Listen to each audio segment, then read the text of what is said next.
For decades, cholesterol-rich foods like eggs, shrimp, and organ meats were widely demonized, largely based on the assumption that eating cholesterol would raise blood cholesterol levels and thereby increase the risk of heart disease. This belief led to sweeping dietary guidelines that encouraged the public to limit cholesterol intake to 300 milligrams per day. However, over time, a large body of scientific research has challenged this assumption, and current understanding now separates dietary cholesterol from blood cholesterol more clearly than in the past. The liver produces most of the cholesterol found in your bloodstream, about 75% to 80%, while only a small portion comes directly from the food you eat. When dietary cholesterol intake increases, the body typically compensates by producing less cholesterol internally. For most healthy individuals, this feedback mechanism keeps blood cholesterol levels relatively stable, regardless of moderate changes in cholesterol consumption. In other words, for the majority of people, eating foods high in cholesterol does not lead to a significant or harmful rise in blood cholesterol. This distinction is particularly evident in the case of eggs.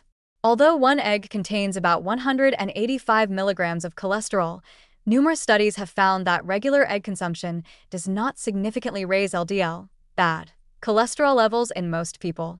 In fact, eggs may increase HDL, good, cholesterol in some cases, contributing to a more favorable lipid profile. Similarly, shrimp and other seafood high in cholesterol are also low in saturated fat, making them less likely to negatively affect heart health when consumed in reasonable portions. However, this doesn't mean that dietary cholesterol is completely irrelevant. A small percentage of individuals, known as hyperresponders, do experience an increase in blood cholesterol levels when they consume more cholesterol-rich foods. But even in these cases, the rise usually involves both LDL and HDL, and the overall ratio may not necessarily increase cardiovascular risk. It's also important to recognize that other dietary factors, particularly saturated fats, trans fats, and refined carbohydrates, have a far greater influence on blood cholesterol levels and cardiovascular risk than cholesterol itself. The danger lies not in cholesterol-rich foods per se, but in how they're prepared and what they're consumed with.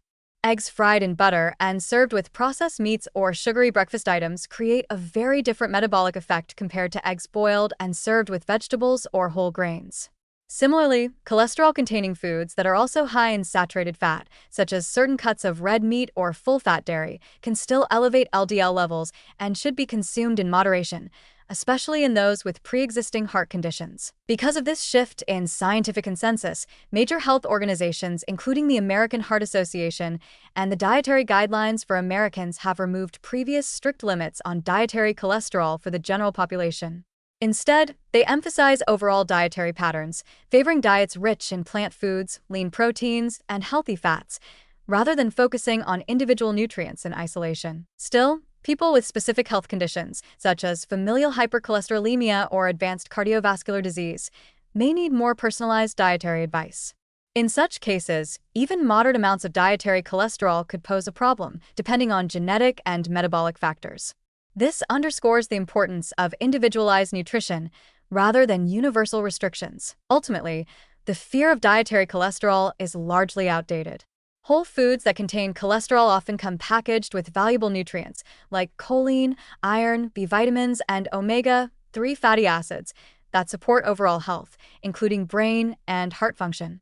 Avoiding them based on old assumptions may do more harm than good, especially if it leads people to substitute ultra-processed, low-cholesterol foods that offer little nutritional value. The more accurate view today is not that dietary cholesterol is inherently harmful, but that its effects are highly context-dependent.